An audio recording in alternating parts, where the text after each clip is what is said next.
Hey everybody, how's it going? Welcome back to Copper Jacket TV. So unfortunately, there's a lot of states in our union that have some pretty bad gun control laws, but very few of them are in a position like California is right now. California might see a majority of their gun control laws overturned soon. So we're going to be talking about three of the most important cases in California right now that are set to change the entire gun control landscape in that state. And after that happens, you're going to see it happen in the rest of the country. So let's get to it.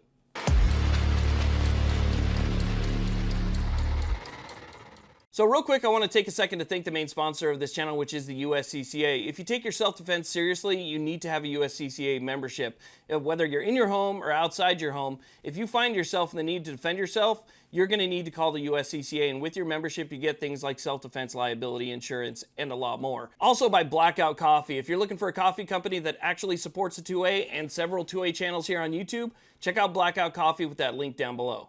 So the three lawsuits that we're going to be talking about today from California are going to be Rena V, Bonta, Miller V, Bonta, and Duncan V, Bonta.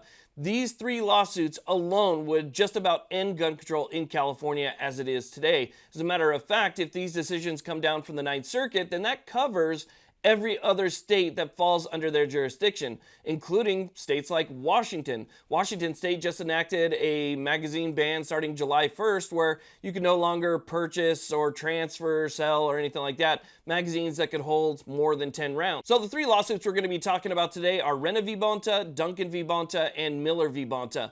These three cases alone would almost end gun control as we know it in California. As a matter of fact, if the decision comes from the Ninth Circuit, then it affects every single state that is under the Ninth Circuit's jurisdiction, including states like Washington. Washington just enacted a magazine ban that started on July 1st, and Duncan deals with that. So again, if there's a favorable outcome in Duncan, then it's going to affect Washington. But let's go ahead and first start off by talking about Rena.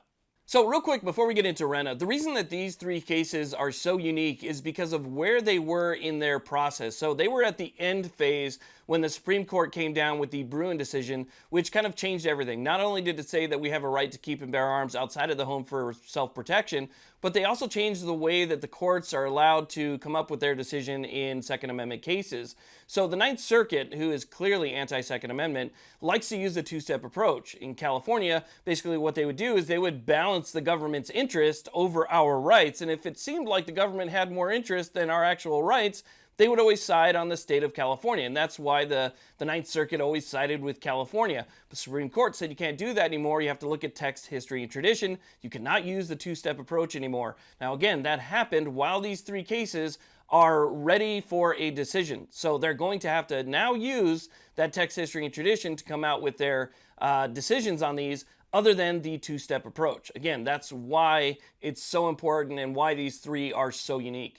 So Rena V. Bonta is a lawsuit that challenges California's safe handgun roster. The roster is one of those things that really bugs Californians more than just about anything else. And these are obviously freedom-loving people in the state of California. Because what the roster is, it's a list of approved handguns by the state, but they have to meet certain safety requirements. Some of those safety requirements, like microstamping and stuff, don't even exist in the industry. So that list has gotten smaller and smaller and smaller every single year. Then California decides to update their requirements for the roster, saying that if anything new actually does make it on the list, one thing new has to remove three things that have been on there. So even though the list is consistently shrinking and getting smaller and smaller, if one new thing gets added, three things get removed. If two things get added, six things get removed. And so you're basically replacing three with just one, and you can see that it would continue to shrink more and more. Rena challenges that as well. Now, because that's in front of the Ninth Circuit has to look at text and history, and you can go back as far as you want in history, and you're never going to find a roster like that. It looks like there is a fairly solid chance that the roster is going to be no more and that we will have a win in Rena in this case. Now, the next lawsuit is Duncan V. Bonta. Duncan deals with California's magazine ban. You guys might remember Freedom Week when Judge Roger T. Benitez put an injunction on that law that said that you can no longer import, sell, transfer, or manufacture magazines that hold more than 10 rounds in the state of California.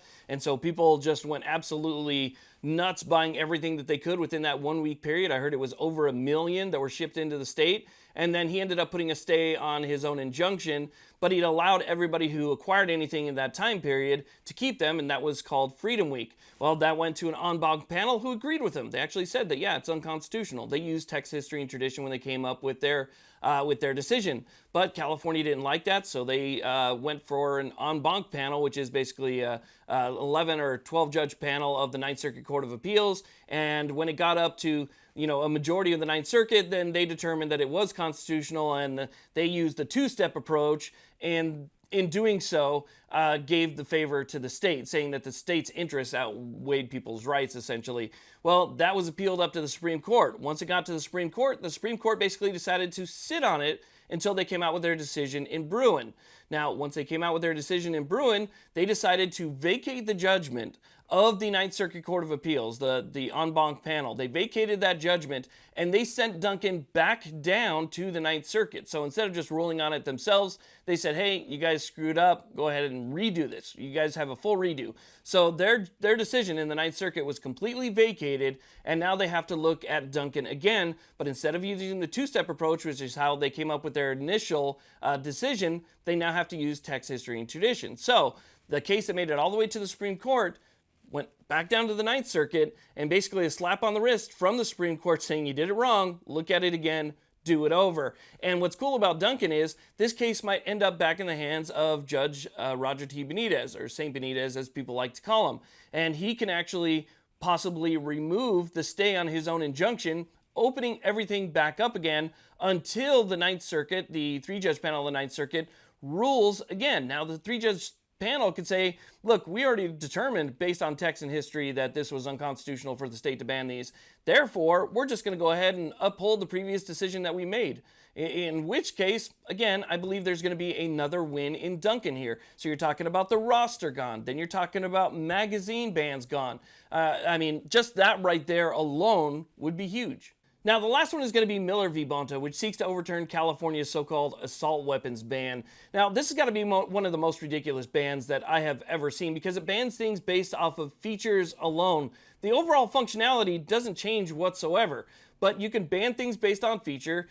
Californians were smart enough to come up with ways around it. As a matter of fact, I did a video once I moved to Nevada where I compared a California compliant versus a non-California compliant, and it's almost identical. If I was to take a non-California compliant and put on, a fin grip or something like that, which basically just keeps my hand from going all the way around the grip, and I was to lock the stock in place, it's the same thing in reality, right? I mean, it becomes a little bit less safe for the user. That's one thing that they've accomplished out of that.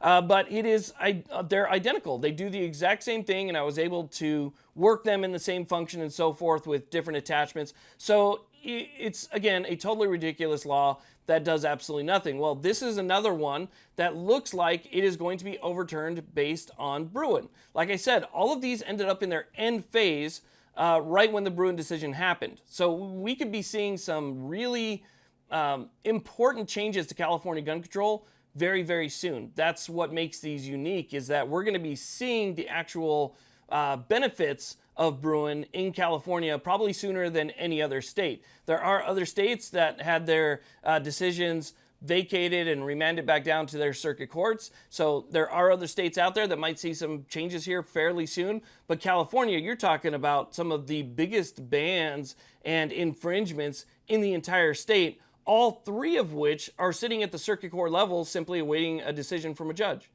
Three major ones: the roster, the mag ban, the AR ban, all three sitting right now just waiting for a decision. So California is in that place right now where we could be seeing some pretty major improvements in people's rights. So keep an eye on those three, because those are the three right now that I think are going to make the biggest impact. And again, this is at the circuit court level. The Ninth Circuit, which kind of, looks after the western states of the United States. So you're talking about Arizona and Idaho, Utah, Washington, Oregon, California, Nevada, stuff like that. Those all fall under the Ninth Circuit. So any decision that's made by the Ninth Circuit is going to affect all those states. And that's why I brought up Washington and their new law and stuff like that. So these could be very big. And other circuit courts that might come up with, a case similar to this later on, would have to use a Ninth Circuit case or decision as precedent in their case. And so, again, we could see a ripple effect happen fairly soon. And I'm going to be watching all these really close, and if we see any movement on them, I'll come back to you guys and let you know what the decisions were. But again, I am more than hopeful that all of these are going to go through. As a matter of fact, I am very optimistic. So fingers crossed, hopefully everybody out there and everybody under the Ninth Circuit and everybody else in the United States, for that matter, that hasn't been able to practice their rights will have their rights restored to them soon. Thank you all very much for watching. I really do appreciate it. Please like, subscribe. You guys have a great day.